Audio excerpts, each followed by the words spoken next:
कोकण नगरीने दिलेली सूत्रांची माहिती ठरली खरी। आज जिल्हाध्यक्षपदी अस्मिता केंद्रे विराजमान होणार।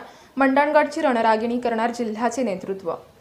जिल्हा परिषद निवडणुकांनंतर मंडणगड तालुक्यातील भिंगोली गणातून निवडून आलेल्या अस्मिता केंद्रे या जिल्हाध्यक्षपदी विराजमान होणार असल्याची माहिती सूत्रांकडून मिळाल्यानंतर कोकण नगरी या न्यूज चॅनलने सर्वप्रथम ही बातमी प्रसिद्ध केली होती।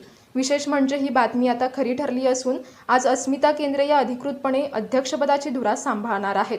मंडणगड तालुक्यासाठी ही अभिमानाची आणि गौरवाची बाब मानली जात आहे। स्थानिक पातळीवर तसेच राजकीय व सामाजिक क्षेत्रातून अस्मिता केंद्रे यांच्यावर अभिनंदनाचा वर्षाव होत आहे। दरम्यान कोकण नगरी हे न्यूज चॅनल महाराष्ट्रभर विविध घडामोडींवर प्रभावीपणे काम करत असून अशा अनेक अचूक आणि महत्त्वाच्या बातम्या देत आहे।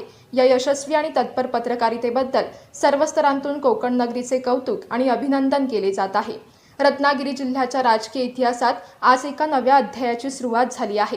रत्नागिरी जिल्हा परिषदेच्या अध्यक्षपदी मंडणगड तालुक्यातील भिंगोली गटातील शिवसेनेच्या विजयी उमेदवार अस्मिता केंद्रे यांची तर उपाध्यक्षपदी विलास चाळके यांची निवड करण्यात आली आहे। विशेष म्हणजे स्वातंत्र्यानंतर तब्बल 78 वर्षांनी पहिल्यांदाच मंडणगड तालुक्याला जिल्हा परिषदेचे सर्वोच्च अध्यक्षपद मिळाले आहे।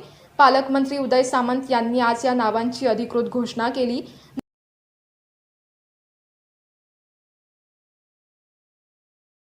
नुकत्याच झालेल्या जिल्हा परिषद निवडणुकीत शिवसेनेने जिल्ह्यावर आपले निर्विवाद वर्चस्व सिद्ध केले आहे। एकूण 56 जागांपैकी शिवसेनेने 41 जागा जिंकत एकहाती सत्ता स्थापन केली। या निवडणुकीत शिवसेनेने 46 उमेदवार उभे केले होते, त्यापैकी 41 जणांनी विजय मिळवला। पालकमंत्री उदय सामंत यांनी स्पष्ट केले की शिवसेनेतर्फे नवनियुक्त अध्यक्षांना 1.25 वर्षाचा कालावधी दिला जाणार आहे। या कालावधीत जिल्ह्याच्या ग्रामीण भागातील रस्ते, पाणी आणि आरोग्याचे प्रश्न प्राधान्याने सोडवण्यावर भर दिला जाईल।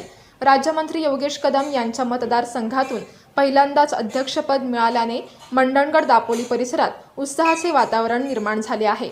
पालकमंत्री उदय सामंत, आमदार किरण भैया सामंत आणि राज्यमंत्री योगेश कदम यांच्या त्रिसूत्री नेतृत्वाखाली शिवसेनेने ही मोठी घोडदौड केली आहे। भाजपाला 4 जागा मिळाल्या असून मित्रपक्ष राष्ट्रवादी काँग्रेस अजित पवार गटाने 5 जागा जिंकल्या आहेत।